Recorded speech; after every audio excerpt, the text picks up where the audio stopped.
Okay, guys, this is going to be a short one tonight. The Toronto Maple Leafs battled the Florida Panthers in game number 80. The Leafs win 2-1 in overtime. Matthew Knies makes his NHL debut, and Sheldon Keefe just wanted to ease him into things, so he gives him his first shift on the power play. And that's just to get him away from Florida's top players who don't play the penalty kill. So it just allowed him to get in some reps where, not too much was expected of him, but just get out and get the flow of the game and kind of just pick that up and just get the feel of things, because this is his very first NHL game. Of course, they don't want to put too much pressure on him or don't want to put him into too many difficult situations at this point in time. Got to remember, the kid's only 20. The Leafs also had a goaltender controversy here. They had to end up signing Nick Chenard on an ATO, an amateur tryout contract. Nick had played for the Owen Sound Attack last year in the OHL, but then aged out. So the Leafs had to sign him to an ATO tonight so that he could backstop Samsonov. The Leafs had asked the NHL, or Bettman, to approve an emergency call-up so that they could bring Wall up and play in the game. And Bettman said no. So here's the thing. The Leafs don't have the cap space to bring up Wall any other way. However, when Murray got hurt, there was less than 10 games left in the season, so they couldn't put him on LTIR. So herein lies the problem.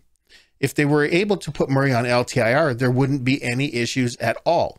If Murray wasn't hurt, he would be there to play in the game. So that's a huge problem that the NHL has to fix, because someone's going to get seriously hurt here. So I'm not even sure what's going to happen tomorrow when the Leafs play Tampa. Are they going to just get, Nick Chenard to play the game? Because I'm sure they won't get Samsonov to play the game after, he's played a couple of games now in succession. They don't want to tire him out this close to the playoffs, or even worse, get him hurt. So, I think the last two games, all the Leafs fans have just been holding their collective breath and hoping that he doesn't get hurt.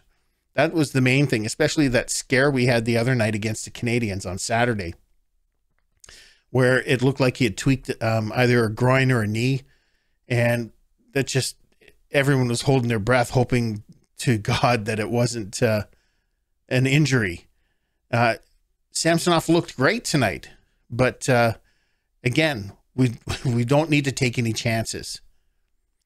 And with tomorrow's game, I wonder if there's any chance that the Leafs and Tampa can talk and agree to just mail it in and settle things when the games count in the playoffs.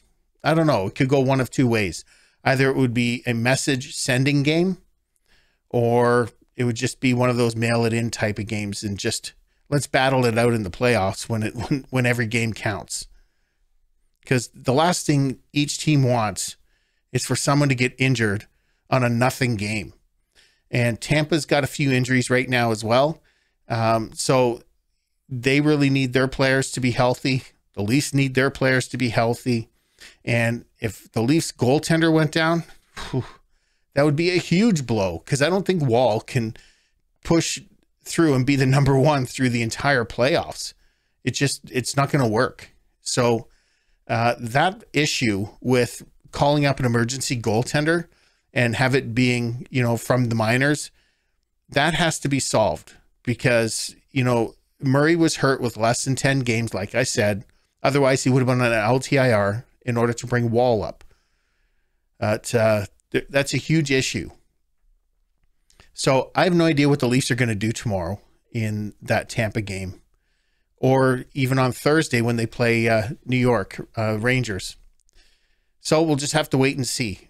On a side note, the Canadian women win the Women's World's Hockey Championship against the USA in a shootout 4-3. And get this, the shootout went 9 rounds before Canada scored again. It was an incredible shootout, incredible overtime, but there was a bit of controversy in the game in the last period when the United States had scored to within 1 goal. There was an offside controversy. So of course, Canada, they had challenged that it was an offside. After a long review, it was determined that the ref or the linesman couldn't determine from the video review that it was definitively offside. I guess they have different camera angles or not enough camera angles, obviously. So it was deemed a good goal, but now Canada, because they had challenged the play, they're shorthanded. And with I don't know, it was like less than 10 seconds, I think, the United States tied it up. And that sent us into overtime and the subsequent shootout that went 9 rounds. Unbelievable. But congratulations to the Canadian women for winning the Women's World Hockey Championship against the US. So congratulations. And that's it for this video. I want to thank you for watching. If you like this video, give it a thumbs up, subscribe to the channel, and select the bell notification so that you can be notified every time a video is uploaded. I appreciate you, and thanks for watching.